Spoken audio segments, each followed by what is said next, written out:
It was an ordinary day. Nothing special foreshadowed the storm that would later destroy my life. I came home from work, tired but happy to finally see my wife Zoe. She was always waiting for me with a smile, ready to hug and cook something delicious for dinner. But this time, everything was different. I felt it even from the threshold. There was a tension in the air that had not been there before. Zoya sat in the kitchen, hunched over a cup of tea. Her gaze was absent, as if she was thinking about something very important and unpleasant at the same time. I tried to pretend I didn't notice it, but feelings of anxiety had already crept into my soul. "Hello, honey," I said, trying to get her to look up at me. She just nodded without saying a word. It was strange because usually she greeted me with warm words and hugs. I sat down next to him, trying to understand what was going on. "Did something happen?" I asked, trying to sound as calm as possible. She slowly raised her head and finally looked into my eyes. Her gaze was full of sadness. I had never seen her like this. "Jake, we need to talk," she said quietly. These words sounded like a sentence. My heart began to beat faster. I felt that something terrible was about to happen. "What happened, Zoe?" I asked, unable to hide the anxiety in my voice. She hesitated for a moment, as if she could not find the right words. I don't know how to say it," she finally began. "But I think you should know that. I've been dating Michael." I looked at her, not believing my ears. Michael? Her ex-husband? Is this a joke? But there was no hint of a joke in her eyes. She was serious. My heart sank like never before. Did you date him?" I could hardly say. She nodded, then added, "It started by accident. We met by chance, but then I couldn't stop." I could not believe what I heard. How could she do this to me? We were together for so many years. I always thought that our marriage was strong, that we trusted each other, and now it turns out that it was all a lie. "Why?" was all I could ask. She shook her head as if she herself could not understand her actions. "I don't know," she said. "I thought it was over, but when I saw him again, something changed. It was like a magnet, like something I couldn't control." These words only increased my pain. How could she allow herself to succumb to these feelings? How could she destroy everything we built together? I didn't know what to answer. I didn't know how to behave. Feelings of confusion and betrayal overwhelmed me. I got up from the table, not wanting to listen to her explanation anymore. I felt that if I stayed here even a minute longer, I would explode. "I can't discuss it right now," I said, trying not to raise my voice. She just nodded silently and I left the kitchen, closing the door behind me. I didn't know where I was going. I just left the house and started wandering the streets. Thoughts swarmed in my head. How long does it last? Why didn't she tell me before? What will happen to us now? I felt completely lost. My phone rang, but I didn't want to answer it. It was Alex, my old friend. He must have felt that something was wrong, but I couldn't talk to him now. I couldn't talk to anyone. All I could do was try to figure out how to live with this new reality. I stopped at the riverbank, staring at the dark water. She looked so calm, so carefree, and I suddenly felt that I wanted to be just as calm, to forget everything that had happened, to start all over again. But how? How can you forget betrayal? How can you forgive this? I knew I had to make a decision, and that decision would change my entire life. The next morning, I woke up with a heavy feeling in my chest. The dream did not bring me relief, and the thoughts that Zoya had betrayed me with Michael did not leave my head. I knew something had to be done, that I couldn't just sit back, but I also didn't know where to start. What do people even do when faced with such betrayal? I decided to talk to Lisa. She was always my closest friend, and I knew she would tell me the truth, even if it was unpleasant. We agreed to meet at a cafe near her house. Lisa always knew how to be supportive, but this time I wasn't sure if she could help me with this problem. When I arrived at the cafe, Lisa was already waiting for me. She immediately knew something was wrong and asked, "Jake, what's wrong? You look like you haven't slept all night." I felt myself getting nervous again. Talking about Zoe's betrayal was hard, but I knew I needed to talk to someone. "Zoya was seeing Michael," I said, trying to keep my voice calm. Lisa was immediately alert. "What do you mean? Did she cheat on you?" I nodded and saw her eyes fill with anger. She had always believed that Michael was a dangerous person for Zoe, and now her suspicions were confirmed. How could she do that? Lisa asked, more to herself than to me. I knew this man would only bring trouble. What a fool she is to let him influence her life again. Her words only increased my pain. I knew Lisa was right, but that didn't make it any easier. What should I do? I asked, hoping Lisa could give me some advice. She paused for a moment, thinking. Jake, you have to decide if you're ready to forgive her. But if you do, you have to make sure it doesn't happen again. Otherwise, you're doomed to be in constant pain. Her words made me think. Am I really ready to forgive Zoe? Will I be able to live with the thought that she betrayed me? Answers to these questions were not given easily. I knew I loved her, but was that enough to get over the betrayal? I returned home late at night feeling confused and devastated. Zoya was at home, but I could not look at her. I walked past her and locked myself in the bedroom. I didn't want to talk anymore. I didn't want to hear her excuses anymore. I just wanted to forget all this, but I understood that it was impossible. That night I couldn't sleep again. Thoughts about Zoya and Michael did not leave me. I imagined them together, and the thought drove me crazy. I felt like I was losing control of my life, that everything I knew and believed in suddenly became meaningless. The next day I decided to call Michael. I knew he didn't want to talk to me, but I had to hear his side of the story. I had to understand how he felt when he came back into Zoe's life. He answered my call with a displeased tone, but I didn't give him a chance to finish the conversation. Michael, I said, trying to control my anger, I don't know what you think, but you ruined my marriage. You took what wasn't yours. He was silent on the other end of the line and then said, Jake, I understand how you feel, but you have to know that Zoe made this decision herself. I didn't force her. His words only made me angrier. How dare he say he didn't force her? He came back into her life and destroyed everything we had together. I couldn't listen to his excuses anymore. Stay away from Zoe, I said before hanging up. I knew this conversation wouldn't change anything, but I needed to express my anger. I didn't know what to do next. My head was full of thoughts and my heart was full of pain. I realized that this is only the beginning and that difficult decisions lie ahead. My days began to merge into one continuous series of pain and doubt. Zoya tried to act as if nothing had happened. She still made me breakfast, still asked how my day was, but I couldn't look at her anymore. Every time I saw her, images flashed through my mind. Her with Michael, their kisses, her betraying eyes. Every day I felt my anger grow and become stronger. One day I came home earlier than usual. I hoped that I could be alone, think, maybe figure out what to do next. But when I entered the apartment, I heard Zoya talking on the phone. She didn't notice me and I decided to listen. She was talking to Michael. Her voice was soft, one I hadn't heard in months. Yeah, I miss you too, she said quietly. But I can't right now. Jake's at home. Yeah, I'll call you later. I felt my heart clench with anger. I couldn't take it anymore. I approached her without hiding my presence. Who are you talking to? I asked, trying to stay calm even though my voice was cracking with rage. She jumped on the spot when she saw me. Her face paled and she fell silent for a moment. It was Michael, wasn't it? I continued, not giving her time to answer. Did you talk to him again? Her lips trembled slightly and she finally nodded. That was all I needed to hear. My anger, which had been boiling inside me, finally came out. Don't you understand what you're doing, Zoe? I shouted. You're destroying our marriage. You're destroying everything we've built together. She stood in silence, not trying to make excuses or argue. Her silence only fueled my anger. How could you do this to me? I continued, feeling my hands clench into fists. How could you cheat on me with this person? Did you think I would just forget all about it? Her eyes filled with tears, but I didn't want to see her tears. I didn't want to see her at all. I know I made a mistake, she finally said in a low voice. But Jake, I can't control my feelings. I didn't mean for this to happen. Her words sounded so empty, so fake. I couldn't listen to her excuses anymore. You didn't want to? I repeated sarcastically. You didn't want to?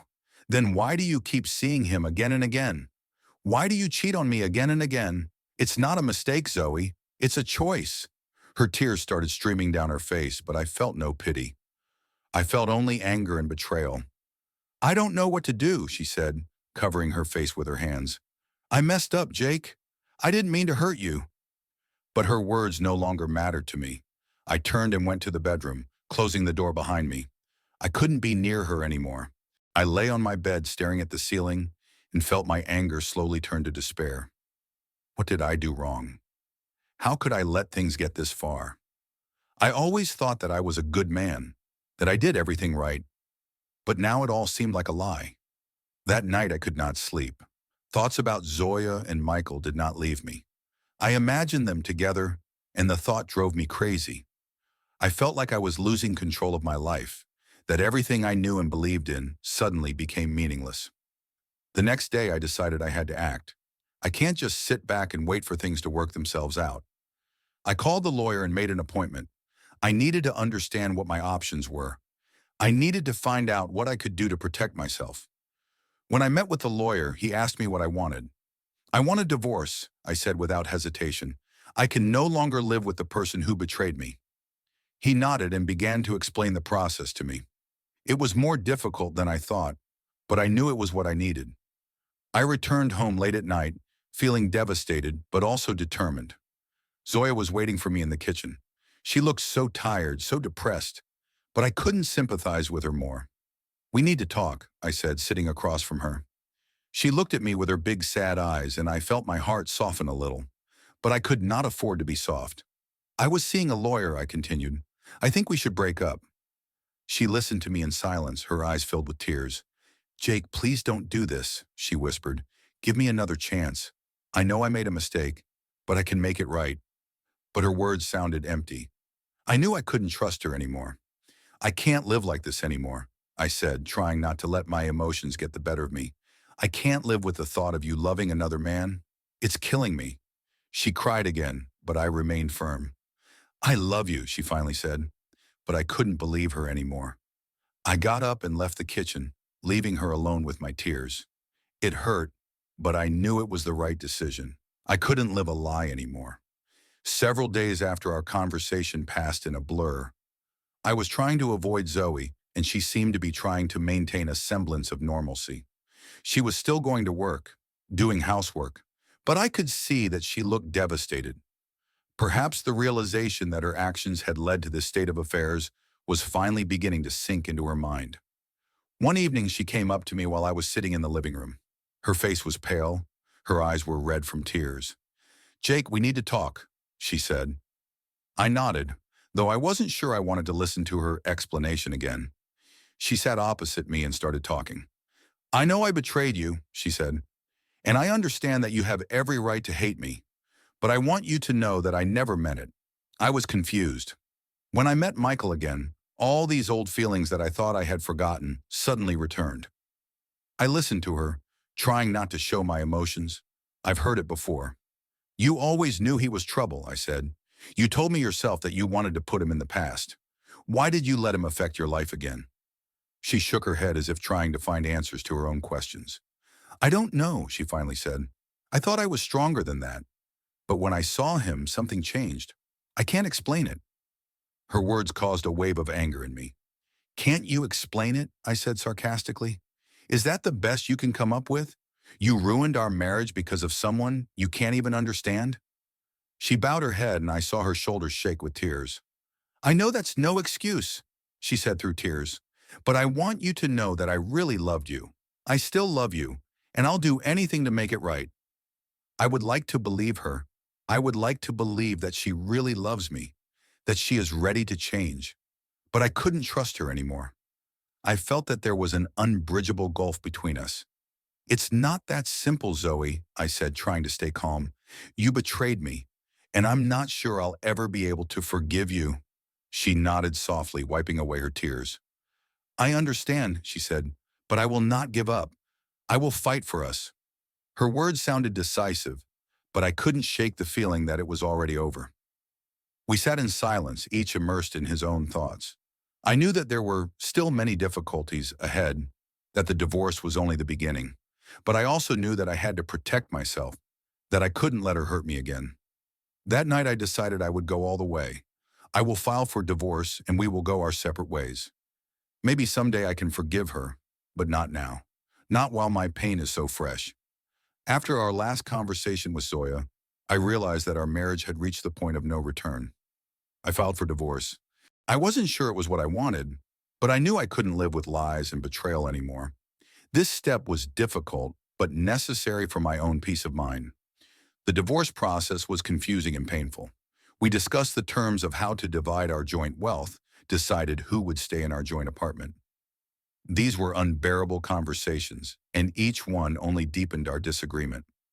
I felt that I was losing not only my wife, but also my past, my dreams of a future together. Zoe seemed confused as well. She was trying to stay calm and act like before, but I could see her struggling with her emotions. Once, when we were discussing the final details, she couldn't stand it. "Why are you so insistent on a divorce, Jake?" she asked with despair in her voice. "Didn't we have anything good? Can't we try to make things right?" Her question seemed naive and unfair to me. "Yes, we had a lot of good things," I replied, trying to hold back my anger.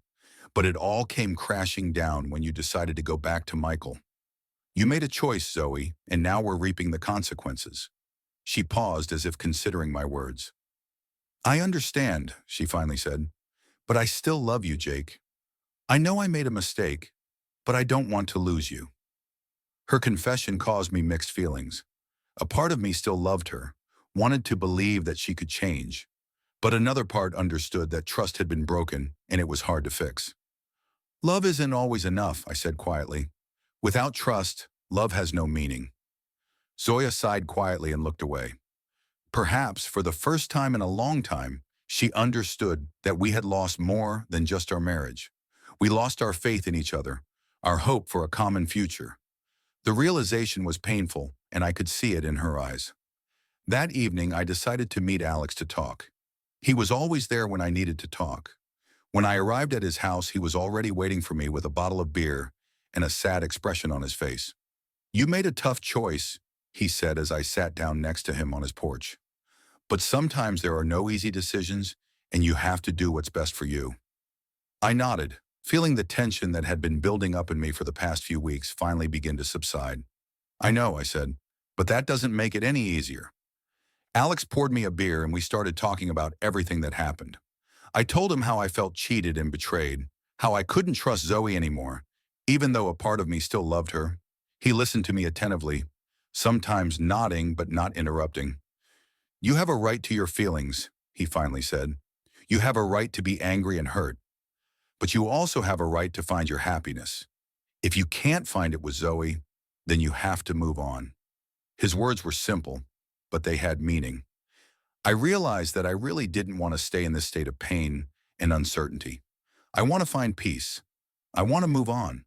And maybe that means leaving Zoe in the past. When I got home, Zoya was sitting in the living room reading a book. She looked up at me and quietly asked, "How was your meeting with Alex?" I briefly told her what we were just talking about. She nodded and went back to her book, but I noticed her hands were shaking. The next few days were difficult. We both knew that our life together was coming to an end, but neither of us could say it out loud. We continued to live under the same roof, but there was a gulf between us that could no longer be overcome. After our last conversation with Zoya, I continued to live in uncertainty, but already with the understanding that our life together was coming to an end. Every day it became harder to wake up next to her. It seemed to me that every move she made, every look she made reminded me of betrayal, that she chose another person instead of me. I didn't know how much longer I could put up with this situation and eventually decided I had to move. I decided to pack my things early in the morning while Zoe was still sleeping. I wanted to avoid another difficult conversation, to avoid her tears, her excuses. I wasn't sure I could handle it again. Every time she apologized, I felt my heart clench in pain, but I couldn't afford to be weak anymore. As I started to gather my things, I heard Zoe wake up. She came out of our bedroom and saw me with a suitcase. Her face was pale and her eyes showed fear and despair. "Jake, what are you doing?" she asked in a low voice. I tried not to look her in the eyes because I knew I might not be able to stand it. "I'm going," I replied dryly, still packing. Her face contorted in pain, and I knew that she had finally realized that she had lost me. "Please don't go," she said, stepping closer. Give me another chance. I know I made a mistake, but I really want to make things right. I stopped and looked at her. There were tears in her eyes and her hands were shaking, but I could no longer succumb to pity. Zoe, I can't take it anymore, I said firmly. I can't live with the thought of you loving another man. It's killing me. She cried again, and I felt my heart sink, but I knew it was necessary. I'm going to see Alec, I said, closing my suitcase. I need some time to think. Maybe we both need to do this. Zoya nodded silently, but I could see that her heart was broken. She didn't try to stop me when I left the apartment. I closed the door behind me and felt a wave of relief wash over me, but also sadness. I didn't know if I made the right decision, but I knew it was necessary. After moving in with Alex, I began to feel my peace of mind returning.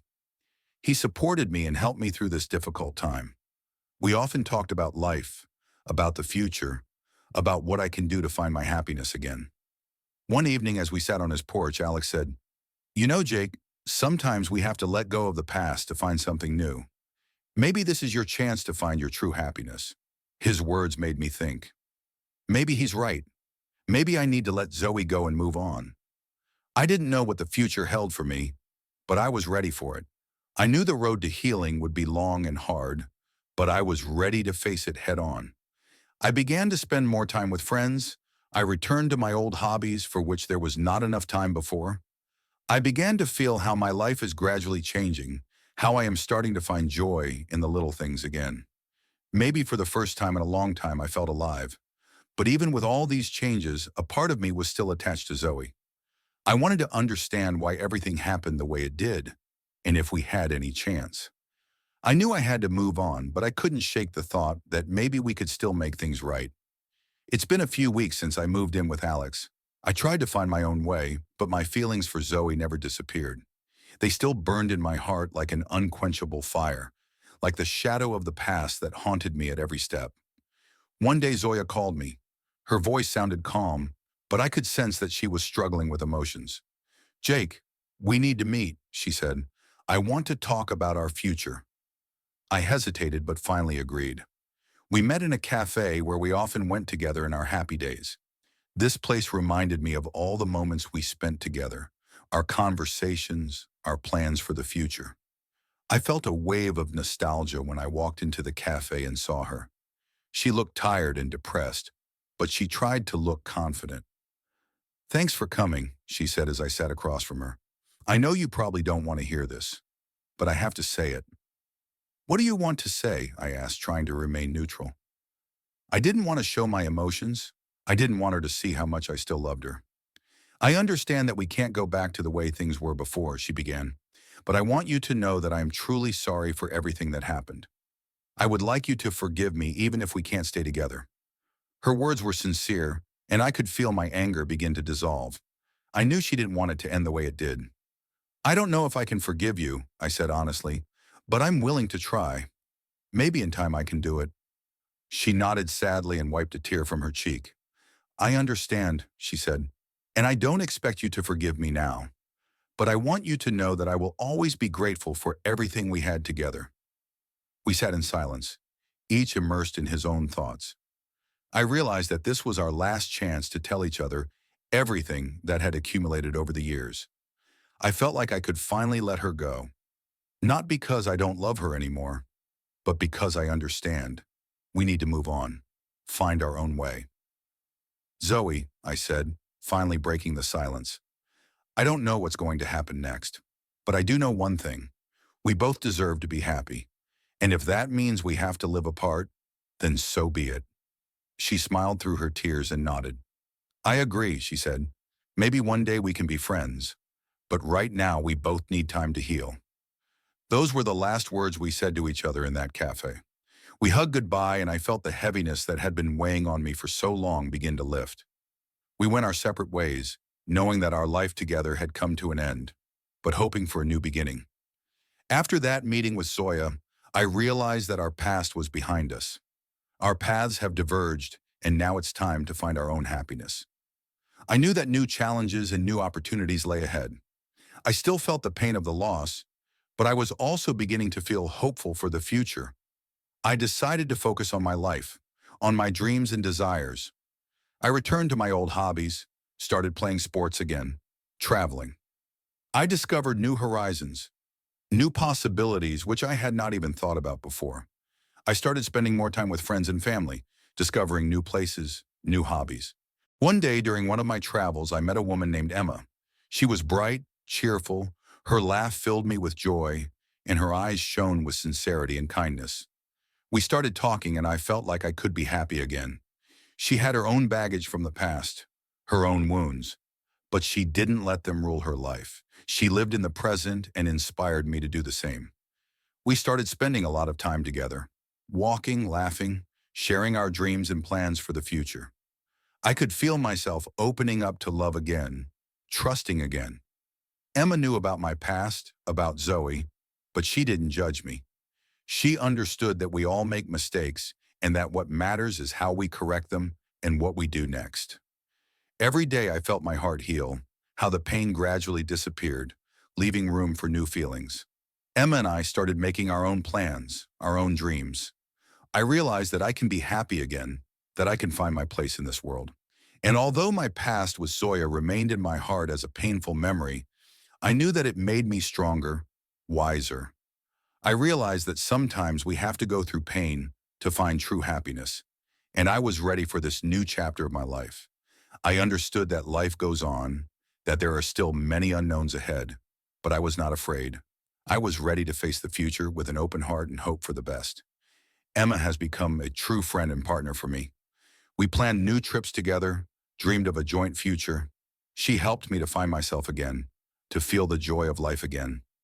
I felt that I could trust again, that I could love and be loved. One evening, as we sat on the beach watching the sunset, I realized that I had found my place in this world. I found my happiness, my harmony, and although my heart still bore the scars of past hurts, I knew that those scars had become a part of me, a part of my life. I looked at Emma and realized that I was ready to move on, ready for new challenges, for new adventures.